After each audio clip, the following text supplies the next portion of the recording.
All right. Welcome, everybody. Thanks for joining us at our Grand Rounds today.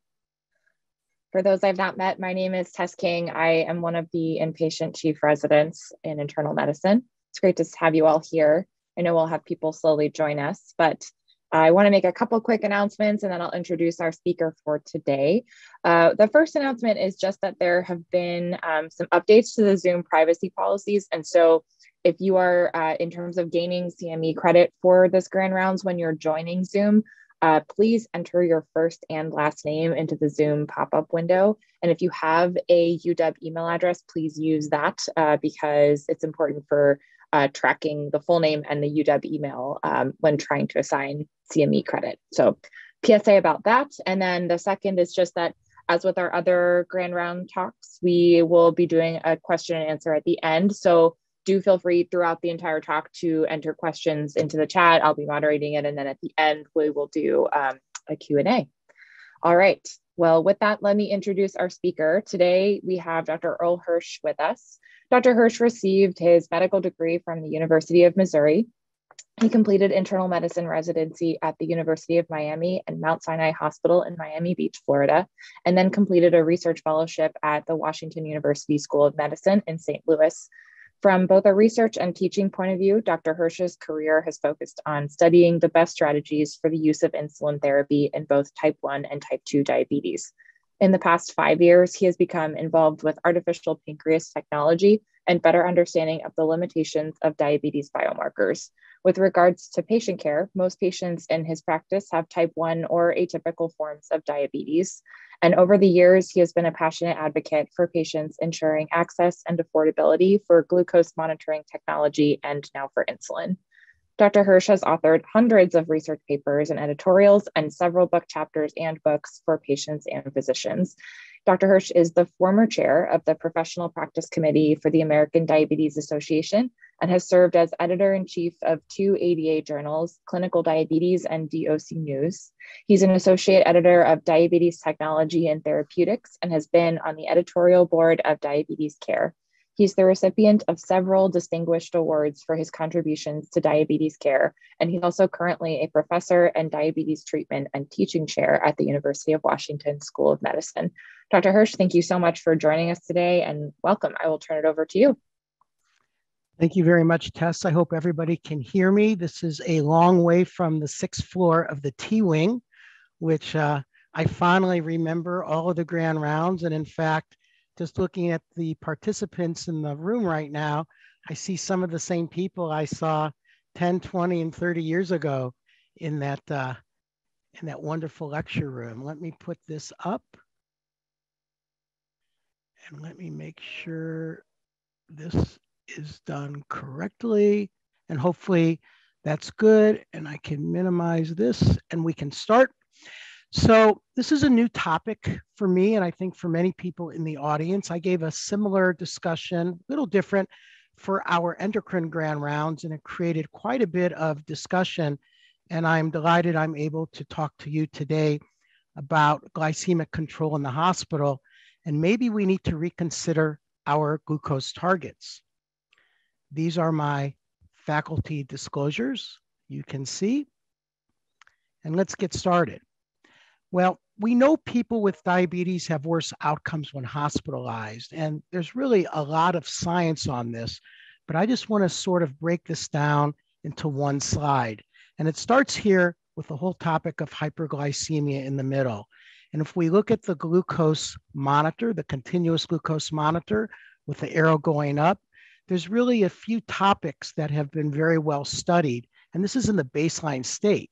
We have on the left side of the slide the whole issue of thrombosis and the fact that we have easier clotting in people with diabetes. We have a low-grade inflammation, especially true with obesity. And then on the right side, we have oxidative stress, these increased reactive oxygen species, which are bad news. And of course, endothelial dysfunction here on the bottom right. And this is in the baseline situation. This is before one gets sick, let alone ends up in the intensive care unit. Now, despite the fact that we all sort of live by these glucose targets, both in the regular hospital wards and in the ICU. In actuality, we only have these 5 randomized controlled trials looking at glucose control, and they are all in the ICU. I want you to notice that for people with diabetes, they are the minority of patients when we go down looking at the Leuven 1, 2, VICEP, GluControl, and nice sugar study. Most of these people do not have diabetes, which makes sense in the ICU since we see so much stress hyperglycemia. The one that received the most attention when it was published in 2001 was this surgical ICU study from Greet Vandenberg. And what she showed was in the surgical ICU patients with a difference of about 50 milligrams per deciliter, there was a reduction in mortality in the ICU. But I want you to note about severe hypoglycemia, considering the definition of severe hypoglycemia is less than 40 in this literature, there was a ratio of severe hypoglycemia in the intensive therapy compared to the control group in this randomized trial of 6.6. Well, what does that mean? Well, we'll look at that because as it turns out, the second one she published in the medical ICU, there was no difference in mortality, but the severe hypoglycemia ratio was a little lower at 5.8. These 2 trials called the VICEP and GluControl trial were looking at sepsis and medical surgical ICU, and both of these trials were stopped early, even though the actual amount of severe hypoglycemia, at least as the ratio, was less than the 2 Leuven studies. And then, of course, we have nice sugar. This was the largest study, over 3,000 patients. There was only a 29 milligram per deciliter difference between the intensive therapy and the control group. Note that the hypoglycemia ratio was 13.6, but the other important finding from this study was that not only was there not an improvement of mortality, there was actually an increase in mortality from the nice sugar study. That was published in 2009. And ever since then, this whole topic has really been sort of, I would say, confusing to say the least, because we really don't have the data that really should put the glucose targets where they should be. We just don't have the evidence. And this is in the ICU, not to mention what happens in the non-ICU setting. So when we think about glucose targets in the hospital, knowing those are the RCTs, is it evidence-based and is there consensus? Well, this one Israeli politician, Abba Eban, said a consensus means that everyone agrees to say collectively what no one believes individually. Well, that's one definition. Another one from Michael Crichton is consensus is invoked only in situations where the science is not solid enough. And I would suggest that's what we have when patients come into the hospital with or without diabetes. We really don't have solid evidence. Is this true with our inpatient glycemic targets? Well, where are we now?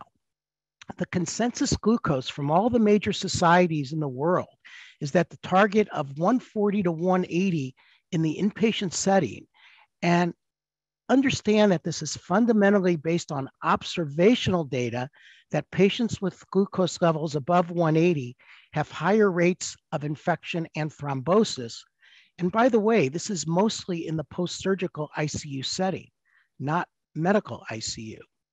While there have been large numbers of observational trials, there have been no randomized controlled trials on general hospital wards, the non-ICU, because most of those trials have been powered for glycemic and not medical outcomes. In fact, I was recently sitting on a committee for the Endocrine Society. We will be coming out within the next month or 2 with our new guidelines, but all of these trials are based on glucose, not true hospital outcomes. This study, I want to point out, very important study from Mercedes Fasiglia when she was a junior faculty at the University of Cincinnati. This is from a large VA database looking at hyperglycemia-associated mortality independent of diabetes. And I want you to note in the yellow that at every level of glucose, there is greater mortality in those without diabetes than with diabetes. Now think about that. That's not what we would have thought or what I would have thought at the time. And this has really bothered me. Why would people without diabetes at any level of glucose have a greater mortality? So this was called, and I think the person who first described this term, the hyperglycemia paradox, was David Flom. At least that's where I first heard it. But it's seen consistently in the literature, not just here. But I want to point out, and this becomes very important in our discussion, we do not know the hemoglobin A1C levels of these people with diabetes in this VA database, nor if they were taking insulin. And that, as it turns out, may be important. And as a matter of fact, Dr. Fasiglia's paper in 2009 wasn't the first about this paradox. The first one came from Guillermo Umpierrez down at Emory University in Atlanta.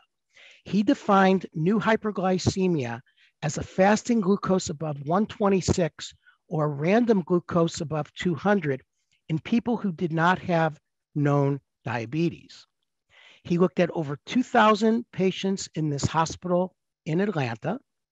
And take a look at this. You can see, if you look at all patient mortality, this is our endpoint always, mortality.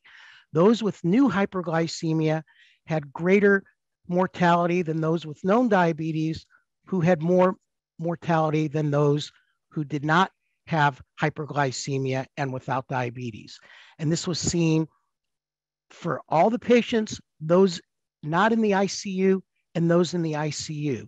In fact, those in the ICU, the difference between known diabetes and new hyperglycemia was almost threefold. Again, we don't know the A1Cs on these people with diabetes, but this was the first paper to show that those individuals without diabetes who had hyperglycemia in the hospital have a greater mortality. Now, I want to bring this to today. This was just presented last year. This paper has not yet been published, but it looks at this hyperglycemia paradox in COVID-19 admissions. Over 700 patients with COVID in Brooklyn, New York, a little over half with diabetes. Perhaps not surprisingly, the length of stay was greater for those individuals with diabetes. But if we look at mortality, if the glucose levels were over 180 with diabetes, their odds ratio of mortality was 1.8, and it was twofold higher for those individuals coming in with hyperglycemia without diabetes. Now you can argue, and I think it's a reasonable argument, well, maybe these people with distress hyperglycemia were just sicker.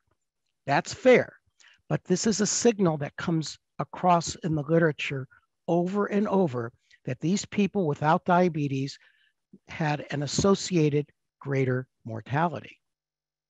So hyperglycemia is again associated with greater mortality in those without diabetes. Okay, why? Why do those without diabetes have worse outcomes at any level of hyperglycemia? And for those with or without diabetes, are the current targets reasonable given that we have no RCT evidence that these targets of 140 to 180 are appropriate? So 180 makes sense, I think, to most of us on the high side, but why is 140 the low target? Well, we are checking blood sugars in the hospital 4 to 6 times per day with point of care glucose testing in the non-ICU situation anyway, or even hourly, or at least every other hour if they're in the ICU on IV insulin. And the reason why we do it is because we don't want unacceptable hypoglycemia.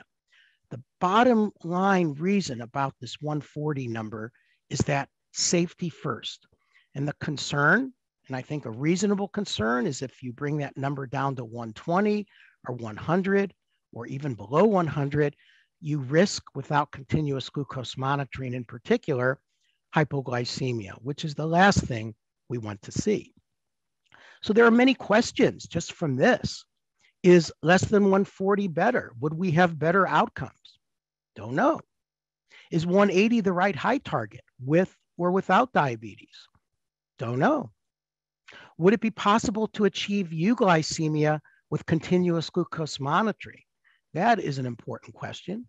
And why do those without diabetes consistently do worse with higher mortality levels for any level of blood glucose? And we've known this now for many years. Do those with diabetes and high A1C levels have different outcomes than near normal A1C levels? Has not been looked at. And what is the impact of pre-admission insulin therapy, or moving to our modern age, GLP-1 receptor agonists or SGLT2 inhibitors? How does that impact outcomes and specifically mortality? Well, I'm going to try to answer some of these questions. I first met Jamie Crinsley when this paper came out in 2020, and Dr. Crinsley has become a very close colleague of mine. At the time, he and several of us at UW, including Ian DeBoer and Kevin O'Brien, we were working on an NIH U01, hoping we could do an inpatient study looking at glucose control with COVID-19 admissions. And we did not get that grant, but what has happened is I have been working very closely with Dr. Crinsley and colleagues since then. In this first paper, he looked at 5,500 ICU patients with over 200,000 glucose levels. Most of these were medical ICU patients. And he looked at this based on A1C bands. And note that the red are glucose levels in the ICU averaging above 180, whereas the blue is averaging 80 to 140. And perhaps not surprising, at least to me, if someone has a hemoglobin A1C less than 6.5 when they come into the ICU, they have a threefold increased risk of mortality. At least the mortality is associated if the glucose levels are averaging above 180. And that is consistent with our current guidelines.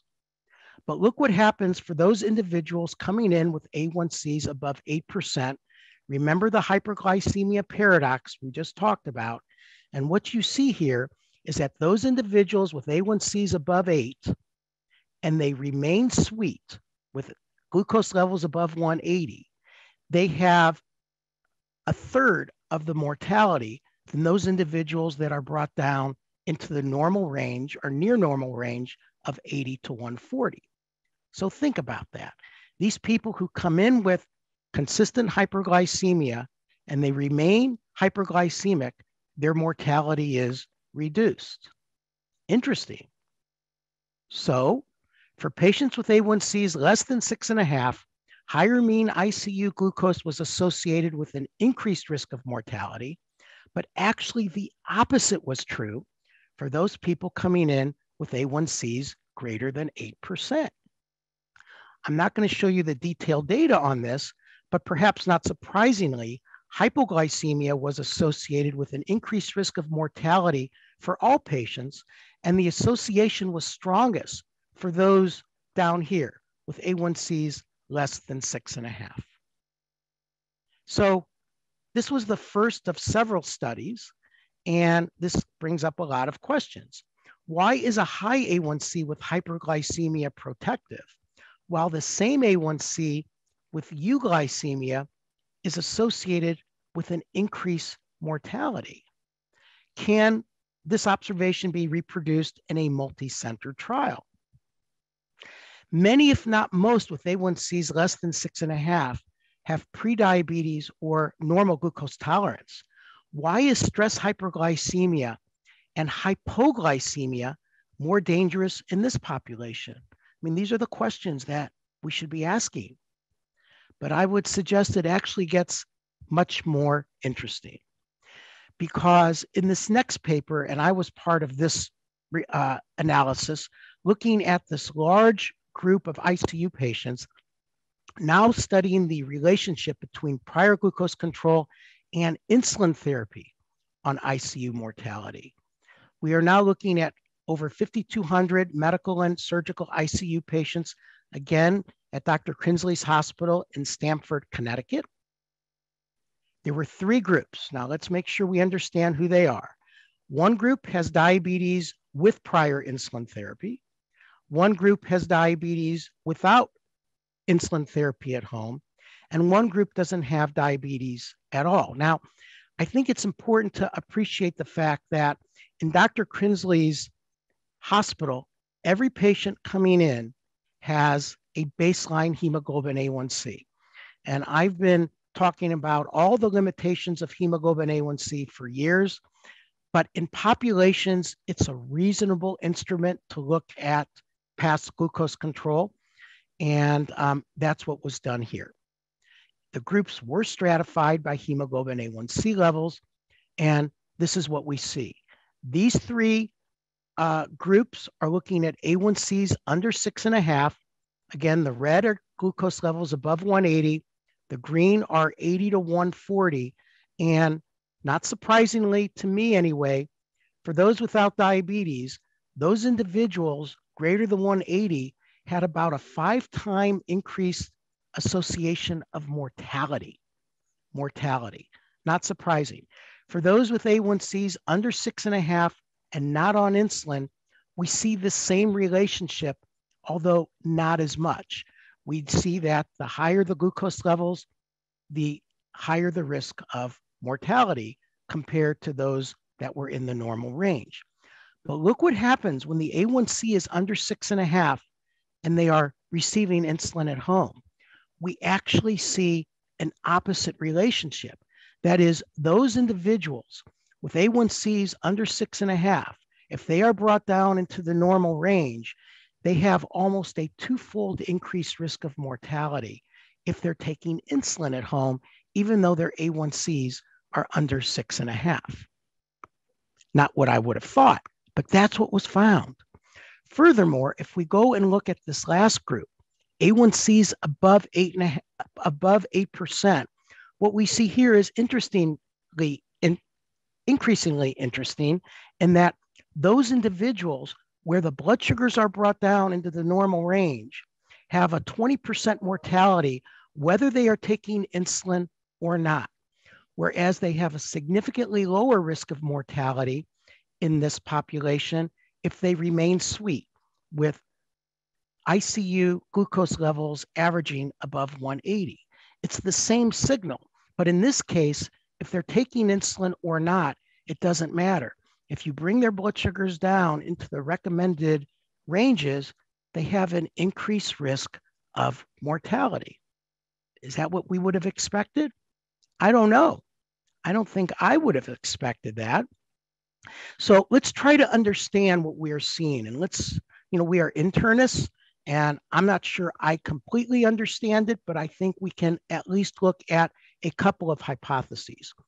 One hypothesis, who comes from my friend Michael Brownlee, and this sort of makes sense to me, is looking at glucose transporters in different tissues. There are 4 different glucose transporters that we usually think about, but I want to focus on right now for a moment are the GLUT1 and the GLUT4 glucose transporters. So what's going on in the ICU? And let's just think about those people with A1Cs under 6.5. And again, this is just hypothesis generating. We don't know if this is really what is going on. Well, the GLUT1 and the GLUT4 are responsible for most of the glucose transport into the cells. The GLUT1 transporter is dependent solely on glucose, while the GLUT4 is insulin regulated. And that becomes important if these patients are receiving insulin or not. So let's think about those with A1Cs under 6.5. They either have diabetes and are not receiving insulin, or they don't have diabetes. If that's the case, both of the glucose transporters are normal, since they have low insulin concentrations, relatively so, and near normal glucose levels. Well, with that being the case, hyperglycemia in the ICU in this population, when they become hyperglycemic, they're going to have a higher glucose flux. They're going to have more glucose toxicity in these tissues. And therefore, it makes sense to keep this population, keep their glucose levels as close to normal as possible so they don't have this glucose toxicity. But what about those people with A1Cs under 6.5 and they're on insulin? We saw the opposite. Well, what probably is happening is they have decreased GLUT4 expression. So they don't have that ability to bring glucose into the cell. This results in higher glucose required to enter the cell. This, of course, is insulin resistance. So the glucose toxicity doesn't occur as glucose can't get into the cell with hyperglycemia. The systemic exogenous hyperinsulinemia with these low A1Cs protects from the hyperglycemia. Again, this is just a hypothesis. It deserves to be tested, but it is perhaps one possibility. What about those with A1Cs above 8%? Well, in this situation, those who are not receiving insulin or those who are receiving insulin, in both of them, the GLUT1 is upregulated in both groups, and also the GLUT4 is overexpressed, especially in those receiving insulin therapy. This may result in improved glucose flux when they remain hyperglycemic, since they were hyperglycemic to begin with, when they're in the ICU. So they're actually not having any harm. But if you bring their blood sugars down into the near normal range, now you are having an issue with this GLUT4 translocation. It's impaired from baseline, resulting in reduced glucose flux into these cells. We call this relative hypoglycemia.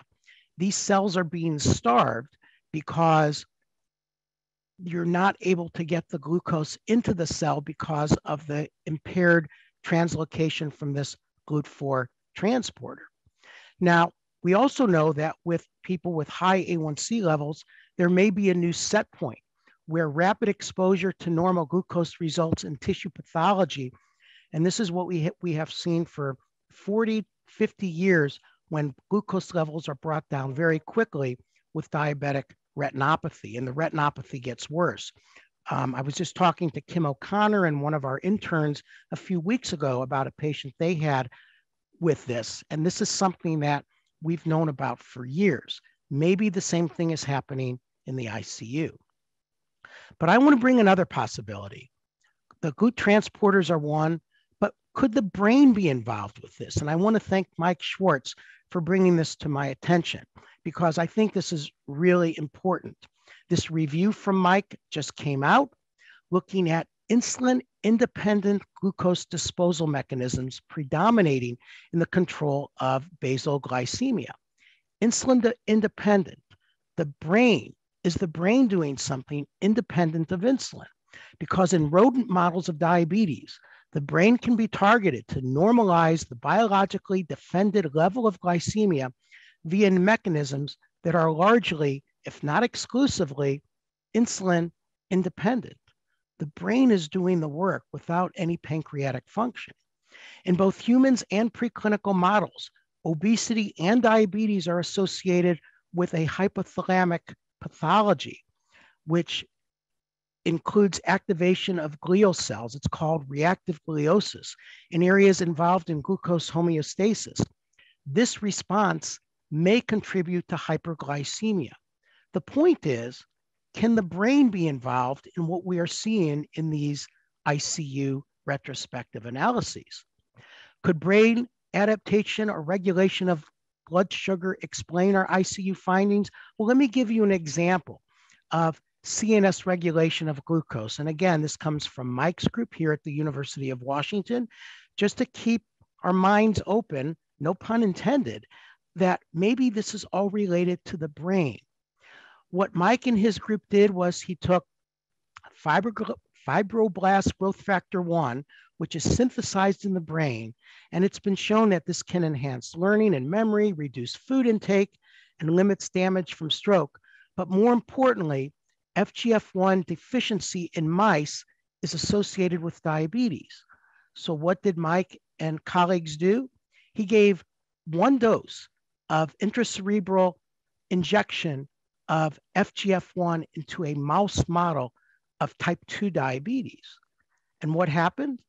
What happened was, with the vehicle, there was no change in glucose, but with the FGF1, the glucose levels normalized, and for the lifespan of the mouse into the normal range for the mouse.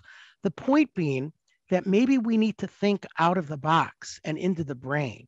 Is it possible that the brain is involved with what we are seeing in these retrospective studies of mortality in the ICU? As always, there is more to the story, and let me explain. We can learn more from the Stanford ICU. This was a paper that was just published online. Again, over 3,600 ICU patients. We talk about time and range as a continuous glucose monitoring term. So in this study, we're looking at time and band at 80 to 140. And again, we are defining relative hypoglycemia as 70 to 110 only for those with A1Cs above 8%. And if we look at mortality versus time and band, 70 to 140, no diabetes. The less time and band, 70 to 140, the greater the mortality, and the greater time and band, 70 to 140, the least mortality. Again, this is what I think most of us would expect. Now, I think most people in the audience know about the Apache scores, the Apache 4 scores. It's not something that I had paid much attention to before meeting Dr. Crinsley and his group, but this is an important way to look at severity of illness in the ICU. They've become very sophisticated, looking at a variety of different parameters. So trying to normalize and severity of illness for each patient so one could see how actually sick they were and what their expected mortality would be. And in fact, from these Apache scores comes something called the observed mortality versus the expected mortality. The observed to expected mortality when this paper was published in 2006 was 1. And what has happened since then in the ICU is the OTE ratios, the observed to expected mortalities, have come down because care in general has improved, which is obviously a good thing. But we're going to look at OTE ratios to look at mortality as it pertains to blood glucose in the ICU. So let's look at OTE mortality ratio in those people without diabetes at the normal glucose range. And in fact, for those people who have the least amount of time and band, 70 to 140 or 80 to 140, what we see is those people with the least amount of glucose levels in that band have the highest OTE ratio, whereas those individuals who have the least amount of, who have the greatest amount of time and band, 90 to 100% in the white, they have the lowest OTE mortality ratio. They have the lowest mortality. Well, that makes sense without diabetes. But let's look at this again based on A1Cs, whether they are taking insulin or not taking insulin. These are people with diabetes taking insulin, A1Cs less than 6.5. We're defining time and band 70 to 140. And what you see, if the time and band of 70 to 140 is less than 50% or greater than 50%, there was no statistical difference with the OTE ratio. On the other hand, if we look at those individuals without diabetes, A1C is less than 6.5%. Again, time and band 70 to 140, less than 50%, they have a higher mortality OTE ratio than those individuals with a greater than 50% time in the normal range of 70 to 140. Well, again, that's what I think all of us would expect, but these are people not on insulin with A1Cs less than 6.5. What if we look at those with A1Cs greater than 8 and we redefine time and band 180 to 250? So now these are individuals where they come in with high glucose levels, and now we're going to define the time and band as continuing to have high glucose levels. Well, if their A1C is greater than 8 and they're on insulin, and we define the time and band 180 to 250, if less than 50% of the time they are between 180 to 250, their O to E ratio is greater than 0.5. Now, the blue bar is if they're greater than 50%, 180 to 250. And the question is, where's the bar? Well, there's no bar. There's no bar because there was no mortality for those individuals who spent more than half their time sweet with a glucose level greater than 180 to 250 if their A1C was greater than 8%. And as a matter of fact, for those people not on insulin, it showed the same thing. That is, those individuals with greater than 50% of the time, blood sugars remained high in the ICU, there was no mortality. Whereas if less than 50% of the time, their blood sugars were hyperglycemic, they had a mortality with an O to E ratio above 0.7. If we now look at relative hypoglycemia, remember, we define that as time in range between 70 and 110. And if we look at all patients with diabetes and no time 70 to 110 is in the white bar, what you see is there's no white bar. If you have an A1C coming in greater than 8% and you don't get down to 70 to 110, which is technically in the normal range, there was no mortality that we could find. Whereas we obviously did have mortality if there was any glucose between 70 and 110, we had O to E ratios above 0.7. Think about this. I mean, this is very data dense, and I apologize. But putting this all together, what all of this suggests to me, if we go back to this, is that if you have somebody coming in with an A1C greater than 8%, we don't want to bring their blood sugars down into the normal range, let alone hypoglycemia. And this was the figure that was put into the paper that just went online. And we're looking at two different things here. We're looking at exposure to glucose between 70 and 110.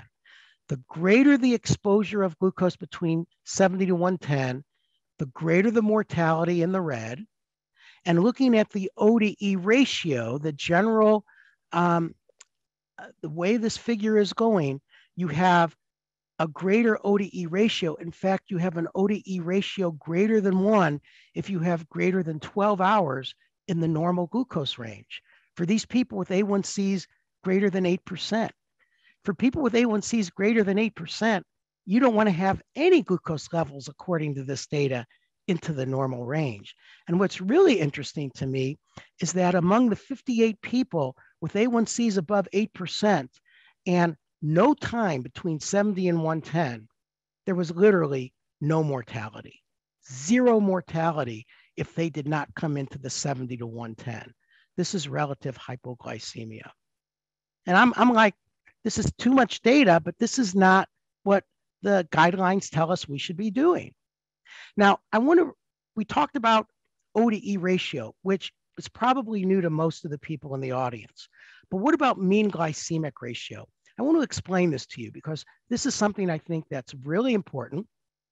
Looking at the average glucose level in the ICU and making a ratio with the estimated A1C from the ADAG study. David Nathan ran the study. We were part of this study in the we did this in 2006, actually. The paper was published in 2008, where we put early continuous glucose monitors on people with and without diabetes, type 1 diabetes, type 2 diabetes, and no diabetes. And what we did was we compared the A1C to the average glucose from the continuous glucose monitor. We did this over 3 months. So you can see that an A1C of 7.0 would be an average glucose of 154, an A1C of 9 would be 212, and so forth. Well, what about the mean glycemic ratio? Well, if the ICU glucose from the finger sticks is 154 and the A1C of that patient coming in is 7.0, then the mean glycemic ratio is going to be 154 over 154 because that's what the average glucose was from this Nathan formula in the ADAG study. On the other hand, if the mean glucose is 126 and the A1C is 9, well, you look over here at 9, that means the glucose level on average at home is 212. that means that the mean glycemic ratio is 126 over 212 is 0.6. So if the glucose level in the ICU is lower than the A1C, you're going to have a number less than 1. And as you can imagine, if in this example, if the mean glucose in the ICU is 212, but the A1C is 6, maybe this is somebody without diabetes, now the mean glycemic ratio is 212, which is the ICU glucose, over an A1C of 6, which is a mean glucose of 126. That gives you a number, a ratio of 1.7. So what we're saying is that a low mean glycemic ratio means that the glucose in the ICU is lower than the home glycemia, while a high glycemic ratio captures that the glucose level in the ICU is higher than what it is at home. A level of 1 means that the glucose level in the ICU and the glucose level at home are the same. Now, this is now in preparation. This is not published, but I want you to see this. What we're looking at here is the mean glycemic ratio compared to hospital mortality. This is a J-shaped curve. So these people with mean glycemic ratios of 1.5, this means that their glucose levels in the ICU are much higher than their home A1Cs, and they have a high mortality. And this is very consistent with all the data that we've shown for people without diabetes and people with low A1Cs. But look at this. For those individuals who come in and their mean glycemic ratio is low, meaning their glucose level in the ICU is lower than their home A1C, think of those people with A1Cs above 8, they actually have a higher mortality. And the sweet spot here is to keep this mean glycemic ratio between 0.8 and 1. And you can see where this is all going.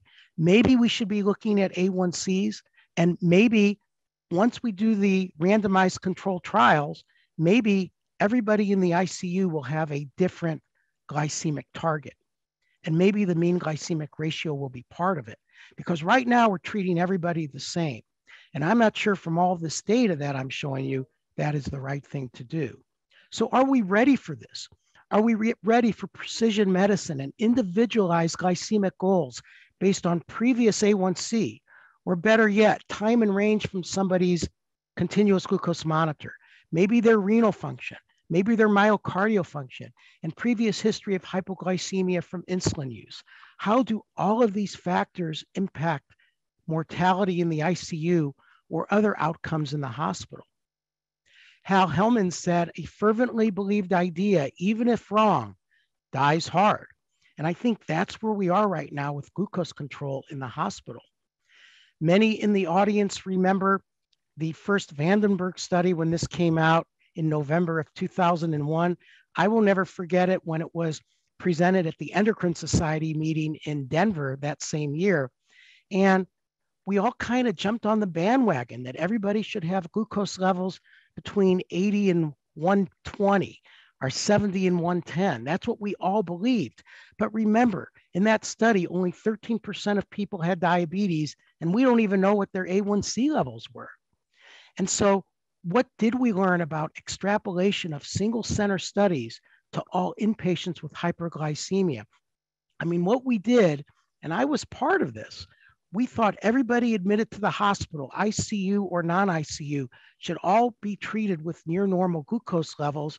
And frankly, we didn't have the tools to do this. In fact, 2001 was an interesting year because before 2001, all we had was NPH insulin for long-acting insulin. That was the year glargine was introduced in the United States. And so looking at single center studies and changing everybody's guidelines like we literally did was, I would say now retrospectively, the wrong thing to do. As we enter 2022, what I think, and my opinion is, we are not as smart about glucose targets in the hospital as we think we are. In one-center data mining of thousands of ICU patients, we see patterns that both prior glycemic control and previous insulin use impact mortality. Specifically, Low A1C without previous insulin therapy is associated with lower mortality with near euglycemia compared to hyperglycemia.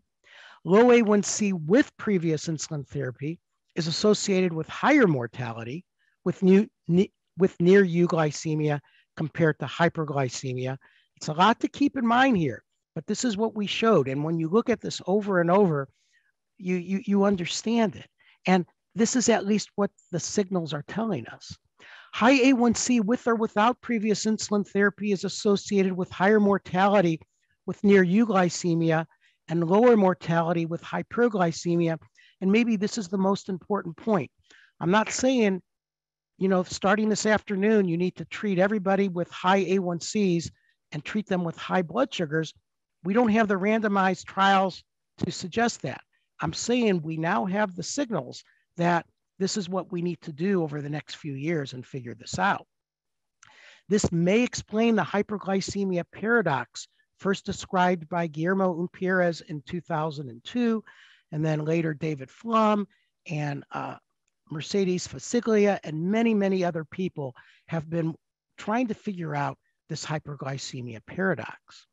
There is this dose response I showed you for time in euglycemia and mortality for those with A1Cs above 8%, whether we look at mortality or OTE ratios.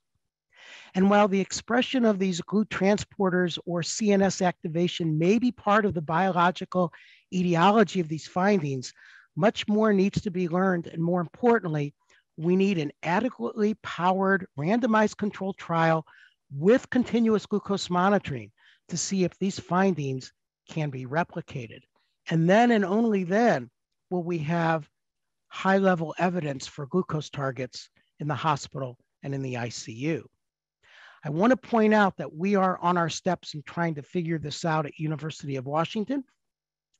Although we did not get funded for our NIH study, what we are now doing because of that is a trial called the Time and Glucose Hospital Target, or the TIGHT study. We will hopefully be starting within the next few weeks. The co-PIs of Jing Chao and Raj Bias, you'll be seeing around the hospital trying to recruit your patients. We will be doing a randomized control trial with a Dexcom continuous glucose monitor on the floors. In the ICU, this will be an observation study just to see exactly how good or not good is our current CGM in the ICU. My prediction is that the 2022 ICU glycemic targets are not going to stay here long. We are someday, maybe sooner than later, going to bury them. And I think one of the easy take-home messages is the hospital glucose target, at the end of the day, it may be what the home glucose levels are, even though we want everybody to get their glucose levels under as good a control as possible. That's what I've spent my career doing in both type 1 and type 2 diabetes. It may be when they're in the hospital that is not the right philosophy to take. I would like to thank my collaborators, Dr. Jamie Crinsley, J.C. Pressard in Belgium, Peter Rule, Michael Brownlee, Guillermo Unpierrez, and of course here at UW, Michael Schwartz, who has taught me a lot about brain regulation of glucose, and all the way to Australia, Greg Roberts, who's one of the most brilliant mathematicians I have met. And with that, there's time for questions, and I thank everybody for your attention. Dr. Hirsch, this was a great talk. Thank you so much. And I just want to encourage everybody to please place your questions in the chat and we can share them as we go along. But this was really so interesting. As we're waiting for people to start asking questions, I wanted to just ask you, it sounds like a lot of this work is in the ICU. Do you see this kind of extrapolating out to patients not in the ICU, admitted into the hospital on other services as well? Or is this something you've really only seen in ICU settings? I think we need more data. The University of Cincinnati data from the VA hospital, that was mostly non-ICU. But most of this data from Stamford, Connecticut obviously comes from the ICU. It may be related to how sick these people are. People are generally sicker now than they were 20 years ago in the hospital. But the real answer is we're going to have to do the studies to figure it out. It is my hope that with the continuous glucose monitoring that we're using today, and even more so the improvements that will occur over the next few years, we will be able to figure this out.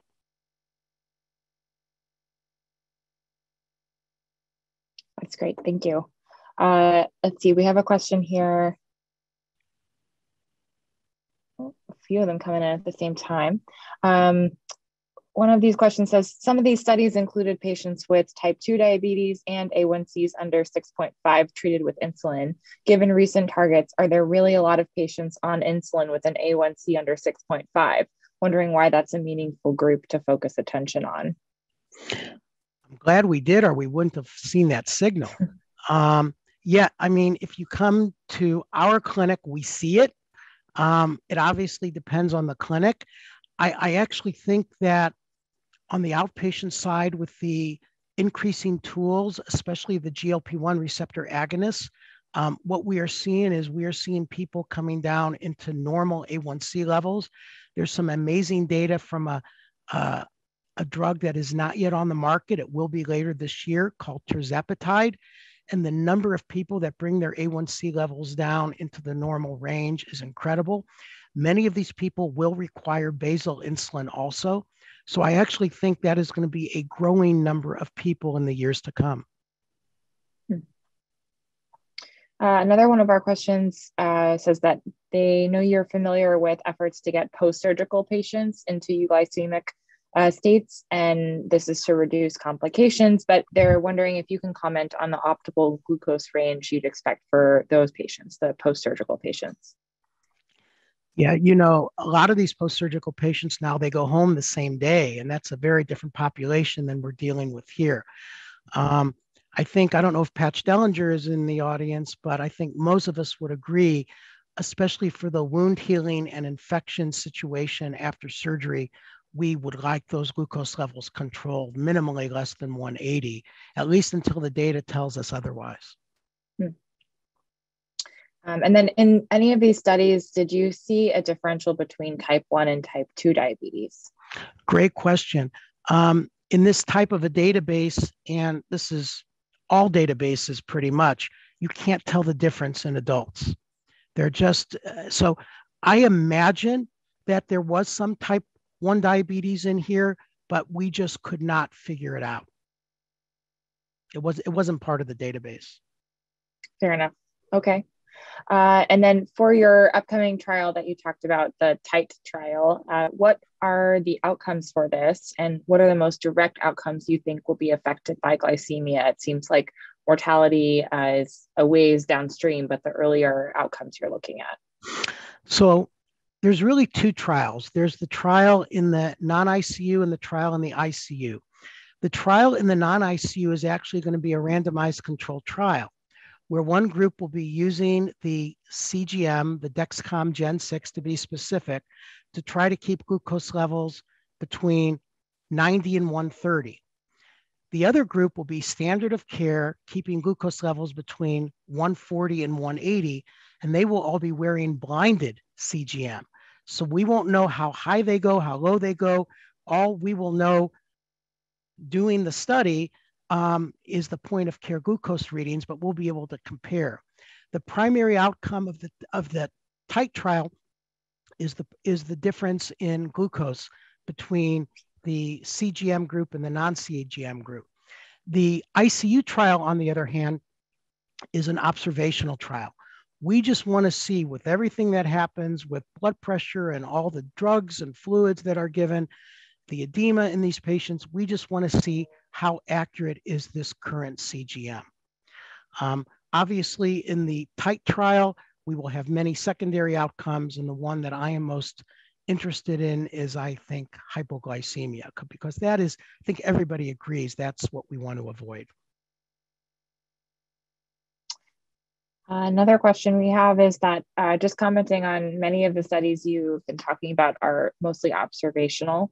And do you have any ideas about possible confounders that has potentially led to some of these outcomes instead of the effects of the blood sugar itself?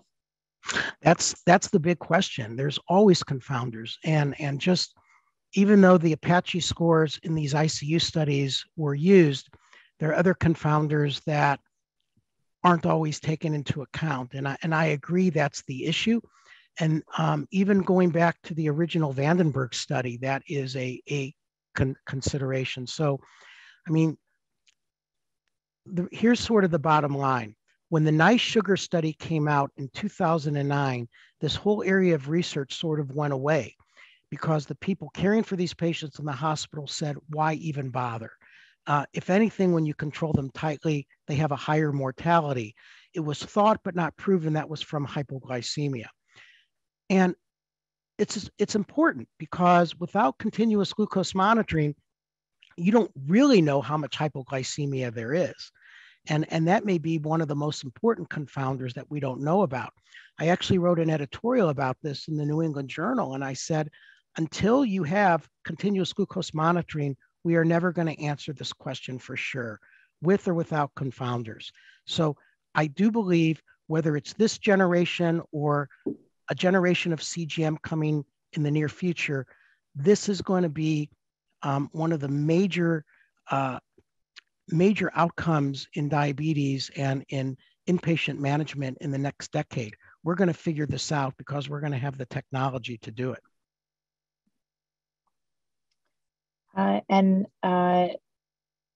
We have another question that says, did you look at outcomes in subsets of patients with very high glucose versus A1C? We didn't look at outlier glucose. We did see some really high glucose, but we just looked at the averages. Okay. And I think I've covered everything that's been.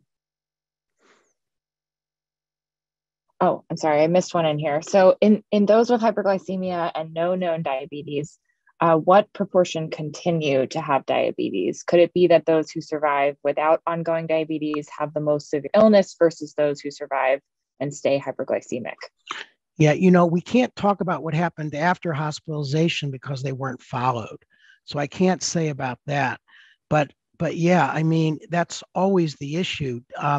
The one thing about this study that's different is there are a large number of people that had diabetes and didn't know it.